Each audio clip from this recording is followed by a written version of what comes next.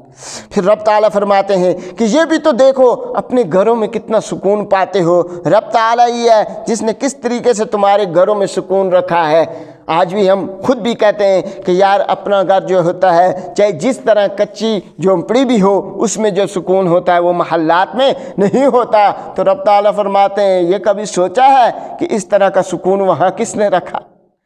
تو یہ بھی سوچنا چاہیے، یہ ساری نعمت رب تعالیٰ۔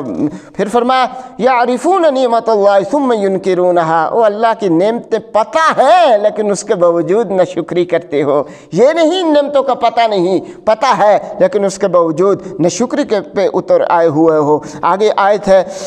جو کہ 3 اچھے کام اور 3 برے کاموں سے روکا، 3 اچھے کاموں کا حکم دیا اور 3 برے کاموں سے روکنے کا کہا۔ فرمایا کہ ہمیشہ عدل و انصاف پہ قائم رہنا، کبھی بھی نا انصافی نہ کرنا، دوسروں کے ساتھ احسان کرنے کی کوشش کرنا، رشتہ داروں کے ساتھ حسن سلوک کرنا، اور 3 کاموں سے منع کیا، بے حیائی سے دور رہو، بری بات سے دور رہو، زناکاری سے دور رہو۔ رب تعالیٰ تمہیں ان چیزوں کی نصیحت کرتا ہے، اور پھر فرمایا کہ اپنے وعدوں کو بھی پورا کرو۔ پھر وہ من عمل صالحا من ذکر او انثی وهو مؤمن فلنحیینہ حیاتا طیبہ، جو بھی بندہ مومن مرد ہو یا عورت جو اچھے کام کرے گا دنیا میں بھی ہم اسے پاکیزہ زندگی دیں گے، اور آخرت میں جو ہے ہم اس کا بہت زیادہ درجات بلند کریں گے اور جنات اس کے نام کر دیں گے۔ پھر فرمایا قرآن جب بھی پڑھو تو اللہ سے پناہ مانگو، کیونکہ اکثر دفعہ یہ ہوتا ہے کہ ایک بندہ قرآن سے ہی، جتنے گمراہ فرقے ہیں بعض دفعہ قرآن سے ہی استدلال کر رہے ہوتے ہیں اللہ نے یہ فرمایا، جبکہ وہ اس کا معنی ہی الٹ کر رہے ہوتے ہیں۔ تو فرمایا کہ جب قرآن پڑھو تو قرآن پڑھنے سے بھی پہلے رب تعالیٰ سے یہ پناہ مانگ لیا کرو، مولا کریم شیطان مردود سے ہم تیری پناہ میں آتے ہیں، تو اس سے ہمیں محفوظ رکھنا اور قرآن مجید کا صحیح فہم ہمارے دلوں میں اتار دینا۔ پھر ان کا اس میں عمار بن یاسر سمیہ رضی اللہ عنہم اجمعین کا ذکر، کہ پہلے اسلام کے جو شروع میں اسلام جب پھیل رہا تھا، مکہ میں اسلام کا جب دعوت عام ہو رہی تھی، یہ دعوت شروع ہوئی تھی، تو عمار یاسر رضی اللہ تعالیٰ اور سمیہ رضی اللہ تعالیٰ عنہا، یہ دونوں میاں بیوی ہیں، ان کا بیٹا عمار ہے۔ سمیہ رضی اللہ عنہا کو کس بے دردی سے ابو جہل ملعون نے قتل کیا؟ بعض روایات میں آتا ہے کہ ایک نیزہ لیا اور اس کو حضرت سمیہ کو باندھ کے کی شرمگاہ کے اندر گھسیڑ دیا۔ پھر یہیں پہ بس نہیں، ان کو لٹا کے ایک پاؤں ایک اونٹ سے باندھا، دوسرا پاؤں دوسرے اونٹ سے باندھا، اس اونٹ کو ادھر دوڑایا، اس اونٹ کو ادھر دوڑایا، حتیٰ کہ ٹکڑے ٹکڑے ہو گئے اللہ کے راہ میں۔ یہ وہ عورت ہے کہ آج ہم دنیاوی معاملات میں اکثر سوچ میں پڑ جاتے ہیں، اور میں نے اپنے بعض قریبیوں سے بھی یہ، اور بہت یعنی دوستوں یاروں سے بھی اس طرح کی بات سنی کہ کہتے ہیں کہ یار ہمیں تو رب تعالیٰ نے جو ہے کوئی دنیا میں کوئی اس طریقے سے مال و دولت سے نہ نوازا، تو بس اس وجہ سے دل مطمئن نہیں ہوتا، عبادت کرنے کا دل نہیں کرتا۔ تو یہ سمیہ تو وہ ہیں جو کہ مولا، یعنی ایک غلام ہی کی طرح، ابو جہل کی ایک طرح کی غلام ہی تھی، غلامی کی ہی زندگی ان لوگوں کی بسر ہو رہی تھی۔ انہوں نے یہ شکوہ نہیں کیا کہ ہم اتنا کیوں اذیت جی لیں، ہم رب تعالیٰ کی راہ میں اتنی کیوں تکلیفیں جی لیں، انہوں نے یہ نہیں کہا کہ ہم کیوں ٹکڑے ٹکڑے ہو جائیں، ہمیں تو رب تعالیٰ نے دنیا ہی نہیں دی، بلکہ جیسے ہی رب تعالیٰ کی دعوت ان تک پہنچتی ہے کہتی ہیں اچھا، فوراً جو ہے تیار ہو جاتی ہیں، حتیٰ کہ 2 اونٹوں کے ساتھ باندھ کے مخالف سمت دوڑایا جاتا ہے، ٹکڑے ٹکڑے ہو کے یہ عورت رہ جاتی ہے اور یہ اسلام کی پہلی شہیدہ کہلاتی ہے۔ اللہ ہمارا شمار بھی ان لوگوں کے ساتھ فرمائے۔ پھر یاسر رضی اللہ تعالی کو بھی اسی طریقے سے تکلیفیں دے دے کے شہید کر دیا جاتا ہے۔ عمار جو ان کے بیٹا ہیں ان کو لے جایا جاتا ہے اور سمیہ اور یاسر کی جنازوں کے پاس لے کے جا کے کہا جاتا ہے یہ تیرے ماں باپ ان دونوں کو ہم نے قتل کر دیا ہے، اب تیری باری ہے، تجھے بھی قتل کرنے والے ہیں، یہ بتا کہ تو اسلام کو گالی دے گا یا نہیں۔ یہاں پہ کیا ہوتا ہے کہ عمار بہت مجبور ہو جاتے، ماں باپ کی موت اپنی آنکھوں سے دیکھی، خود اتنی تکلیف میں جی لے، حتیٰ کہ برداشت نہ ہوا تو زبان سے ایسی بات نکال دی جو اسلام کے منافی ہے، کلمۃ الکفر کہہ دیا۔ روتے روتے نبی علیہ الصلوۃ والسلام کو ڈھونڈتے ڈھونڈتے نبی علیہ الصلوۃ والسلام کے پاس پہنچائے۔ اللہ کے نبی، میں نے کلمۃ الکفر کہہ دیا لیکن مجبور تھا، برداشت نہیں ہو رہا تھا۔ رب تعالی نے فوراً عمار کے لیے فوراً آیت نازل فرما دی، فرمایا کہ وہ بندہ جو رب تعالی پہ کامل ایمان رکھتا ہے لیکن مجبوری کے تحت کبھی کبھار کلمۃ الکفر اس کی زبان سے نکل جاتا ہے تو ہم اس کا مواخذہ نہیں کرتے۔ تو یعنی اگر آپ پہ اتنی سختی ہو گئی ہے، کسی نے تلوار آپ کے گردن پہ رکھ دی، تو اس وقت اگر آپ یہ کہہ دیں، کفریہ کوئی بات کہہ دیں تو اس پہ آپ کا مواخذہ نہیں ہوگا۔ لیکن بلال رضی اللہ تعالیٰ عنہ وہ صحابی ہیں انہوں نے لاکھ بار کہا لیکن وہ نہیں مانے، انہوں نے کہا نہیں، ہم جو ہے اس چیز کو پسند نہیں کرتے۔ اجازت ہونے کے باوجود بعض صحابہ نہیں مانے اور انہوں نے تکلیفیں جی لی، لیکن اس کی اجازت ہے۔ اسی طریقے سے ایک بستی کہ کس طریقے سے مطمئن زندگی گزار رہی تھی، لیکن رب تعالیٰ کی نعمتوں کی ناشکری جیسے ہی اس نے کی تو رب تعالیٰ نے انہیں بھوک کے کپڑے پہنا دیے، بھوک کا لباس پہنا دیا اور خوف کا لباس پہنا دیا۔ تو اس وجہ سے ناشکری جو ہے اس کی شدید مذمت کی گئی۔ اور آخر میں ابراہیم علیہ السلام کا ذکر کہ ہمارا جو ہے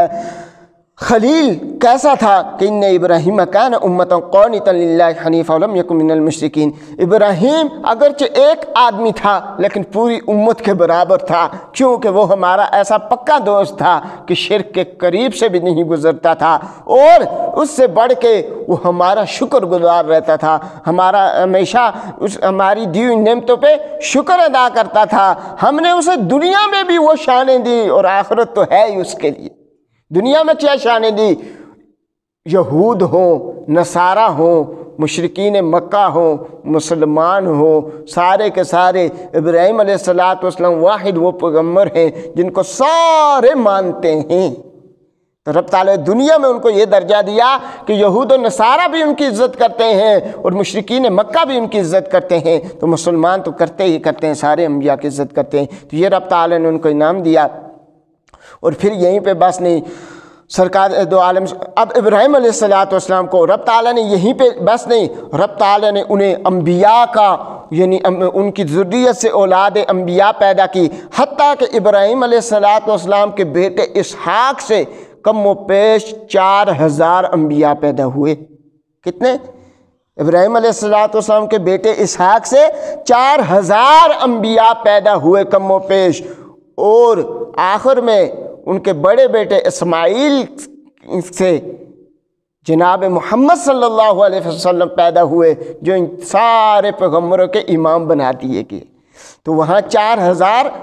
انبیاء پیدا ہوئے اور ادھر ایک نبی پیدا ہوئے لیکن سب کے امام۔ تو رب تعالیٰ نے یعنی ان کو ابراہیم علیہ السلام کو یہ درجہ دیا کہ ان کی اولاد پیغمبروں کی اولاد، یعنی ان کی اولاد ساری کی ساری یا اکثر بیشتر پیغمبر ہی ٹھہری۔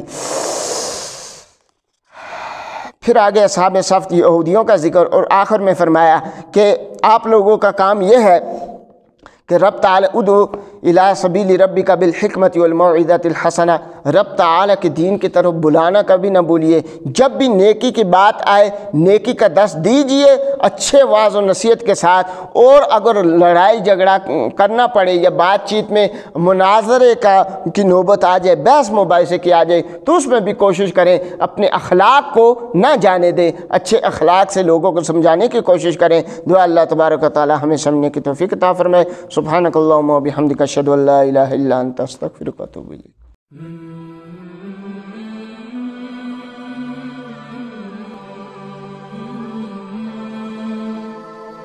Mm-hmm.